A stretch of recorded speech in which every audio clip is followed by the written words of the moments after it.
Setsumetsu Evolution. Alright, people.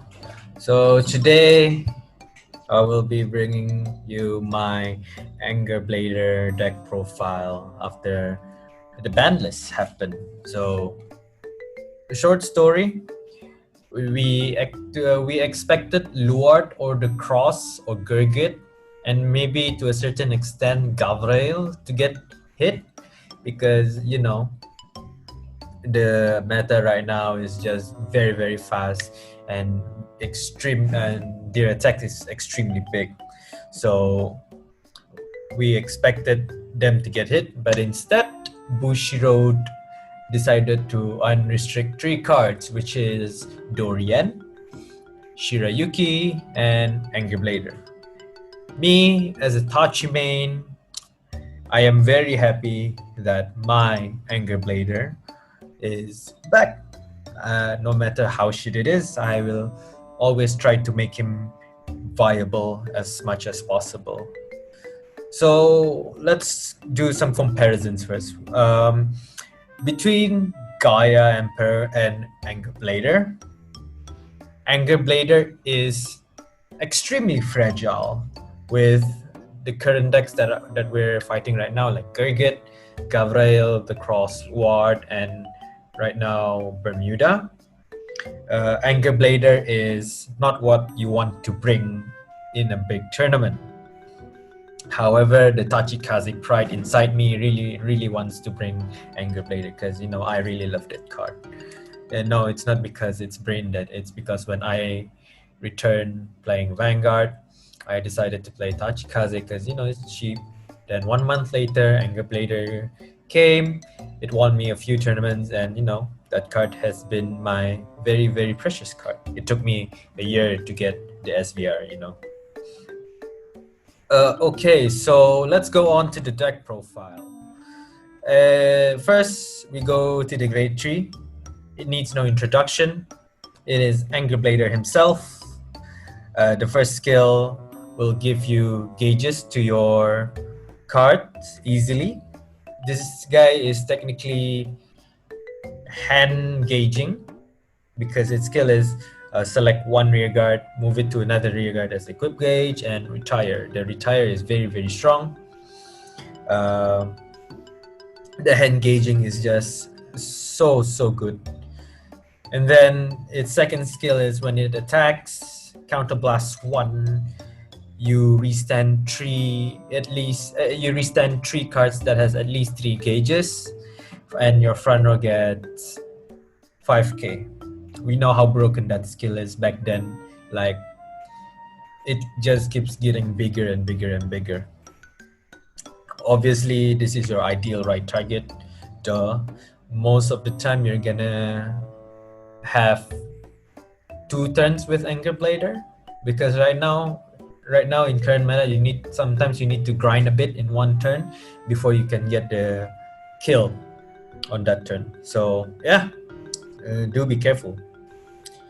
Onto the grade 2s, we have 4 Zandalfo Pyro. So Zandalfo Pyro is on place from hand, counterblast 1, draw 1, call 1 to a rear guard, and you may give it an equip gauge. That is the base. That is the skill that we really want from Zandalfo Pyro. The second skill, well, doesn't really work here.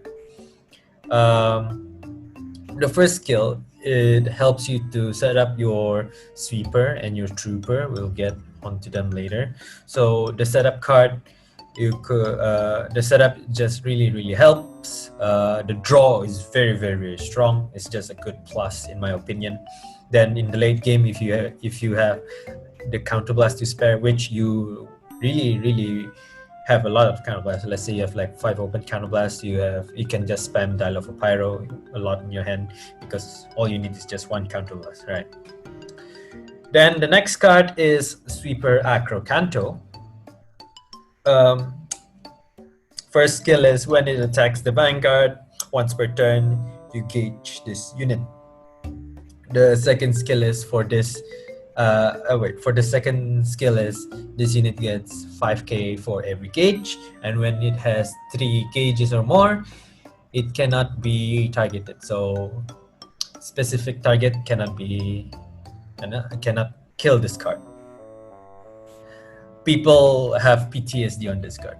Yes, I get it, but this card can also serve you as a defense card, because people who has PTSD on this card will tend to attack your sweeper, and you have more chance to survive as the vanguard.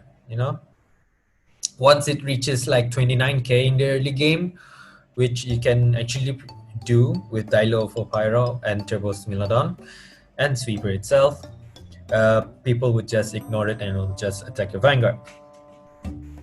Next, we have 3 Turbosmilodon, or Turbosmilodon, as I would say. This guy is doing God's job. Call on place on vanguard or rearguard. You may select one unit and give it a gauge.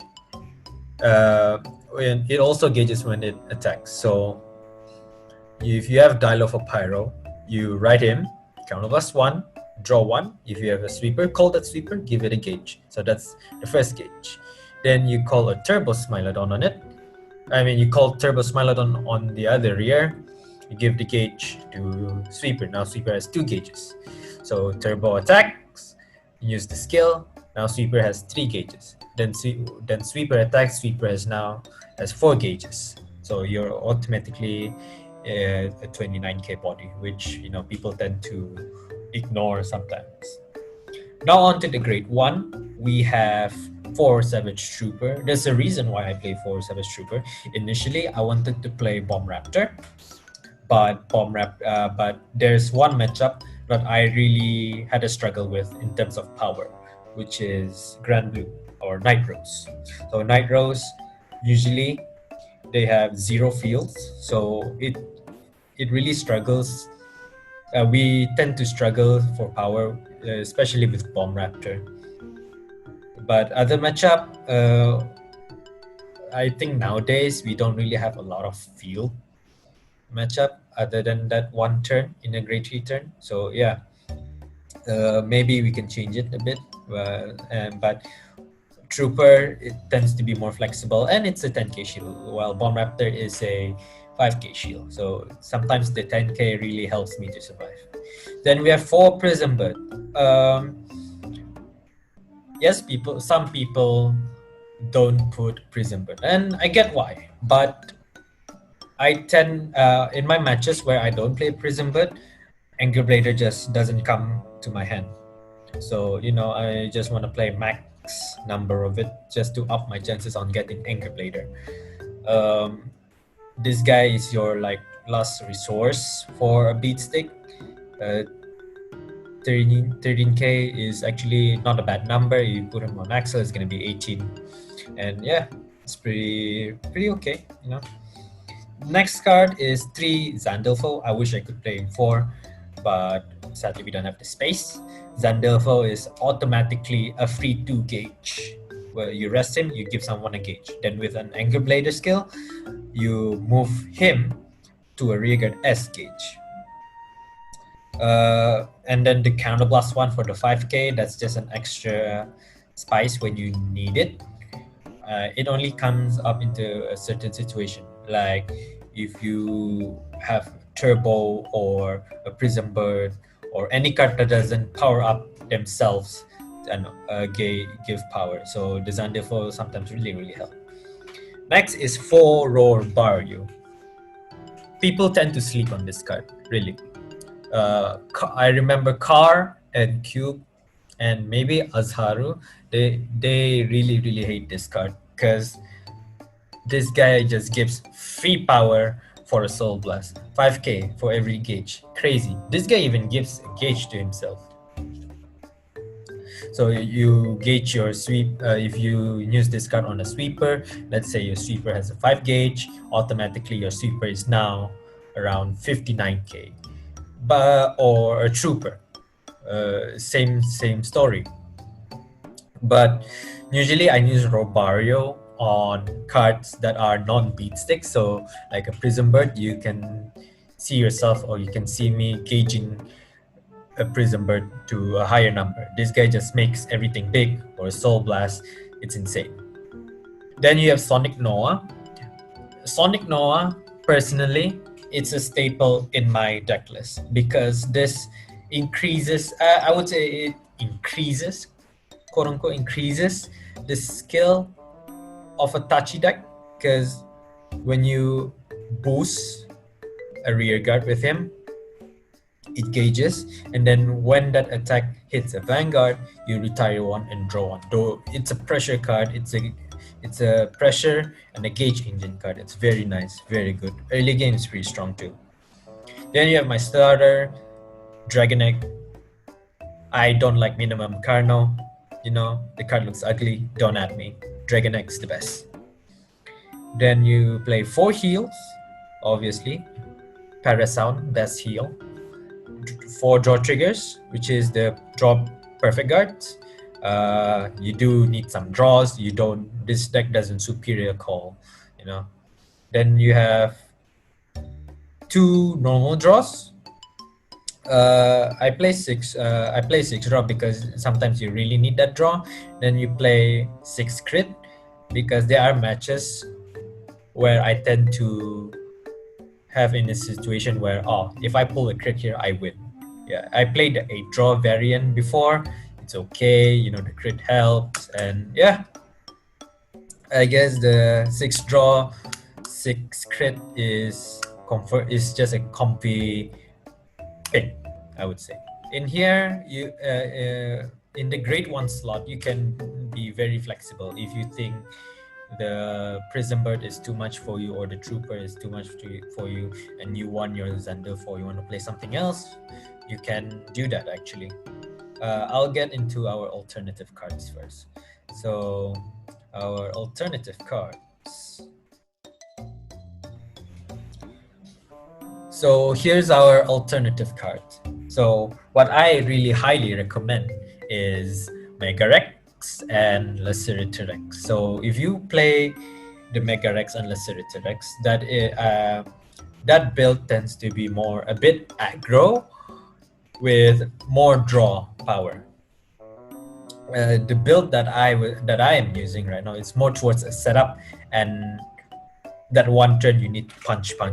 While with Mega Rex and Laceratorex tends to be aggro and draw. You can actually, these cards are good rush cards because the early game you can draw and also hit. So like, remember, in a Tachikaze deck, if you retire, it's not a minus, it's always a plus. Especially with Mega Rex and Laceratorex, that's a +2 actually. Insane. A staple for a reason.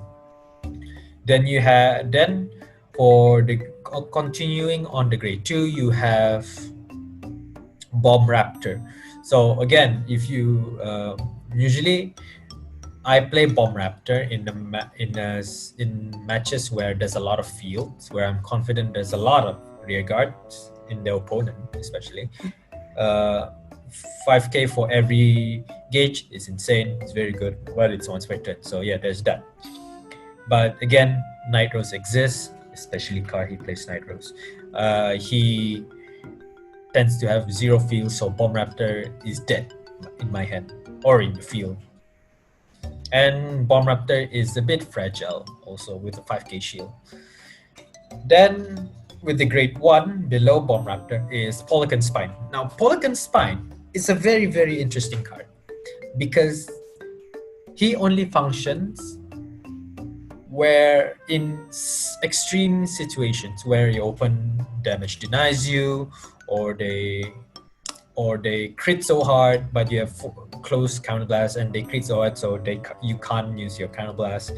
So it took me a year, but yeah, Polygon Spine can achieve all 3 categories of his skill, because it only says you may perform the skill below according to the gauge you have. It doesn't say gauge under this card. It says gauge you have. So a sweep, more than 3 gauge sweeper can automatically activate this card. So yeah, the counter charge really helps. This guy has actually good synergy with Robario, but yeah, I only use this card if I assume all players that I'm facing are damage denying me. That is true to a certain extent. There are decks that tends to damage deny you really hard. Next, we have Blytops and the new draw trigger, which is Savage Selector. So this variant is gonna be the 12th draw variant. I tried it, and personally, I don't like it as much. Like, I don't know how the guy doesn't win with the crit. I don't know how the guy punches hard, but 12 draws is okay. It's a bit understandable. Blytops, however, is a bit questionable. Though it is pretty strong, you can just gauge anyone under Blytops. If you, let's say, it's an on-play skill like a Roarbario or a Zandalfo Pyro, you gauge them under the Blytops, and then you call something over the Blytops, count +1, get those 2 gauges back to you, and then you can activate another Roarbario or a Zandalfo Pyro.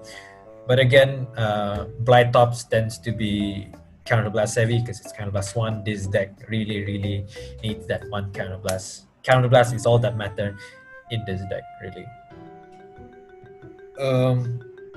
Yeah, I guess that's it for my deck list in Angerblader. If you have any question, you can put down the comments. I'll try to answer them. Oh yeah, by the way, to people who say this deck is quote-unquote brain dead, like, yes, I agree, the deck only like swings, restand, swing. Yeah, that's the brain dead part. But there's if you play this deck wrong, the deck will punish you. That's where the skill comes into play, because you don't just call sweeper and gauge it as much as you want and then swing. You don't do that. You need management in resources is very important in this deck, really. Like, what turn do you want to kill? Can you kill this turn? Because back then, last year, we have decks that don't recover as much as nowadays deck. Like, yeah, you board wipe a Luard, it'll recover with 1 counterblast with Drag Driver. Then you have Gurgut, and that deck can just call a lot. Then Gabriel can get her stuff from the damage zone. It can also not recover, but then it depends also. Then you have like Night Rose. Night Rose just uses Negrobone. Then you have Nubutama. Nubutama can actually tank against this deck, and yeah, that's where you actually have to be careful. And especially Yasue. Yasue is a very tricky matchup, but then for Shirayuki, I fear a 4-soul Shirayuki than a 13-soul Sharon. So yeah, I guess that's it for my deck list. If you have anything you want to ask, do leave it down in the comment. Remember to like, subscribe to get our latest updates in our channel. And we'll see you soon. Ciao.